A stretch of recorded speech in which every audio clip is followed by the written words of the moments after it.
నేటి కీర్తనల గ్రంథము అధ్యాయం 138.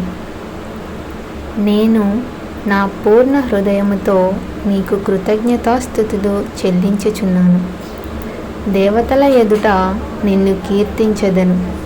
నీ పరిశుద్ధాలయము తట్టు నేను నమస్కారము చేయుచున్నాను. నీ నామమంతటి కంటే నీవిచ్చిన వాక్యమును నీవు గొప్ప చేసి ఉన్నావు.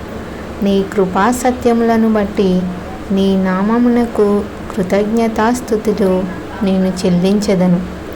నేను మొరపెట్టిన దినమున నీవు నాకు ఉత్తరమిచ్చితివి. నా ప్రాణములో త్రాణ పుట్టించి నన్ను ధైర్యపరచితివి. యెహోవా, భూరాజులందరూ నీవు సెలవిచ్చిన మాటలు విని నీకు కృతజ్ఞతాస్తుతులు చెల్లించెదరు. యెహోవా మహాప్రభావము గలవాడని వారు యెహోవా మార్గములను గూర్చి గానము చేసెదరు. యెహోవా మహోన్నతుడైనను ఆయన దీనులను లక్ష్యపెట్టును. ఆయన దూరము నుండి గర్విష్ఠులను బాగుగా ఎరుగును. నేను ఆపదలలో చిక్కుబడి ఉన్నను, నీవు నన్ను బ్రతికించెదవు.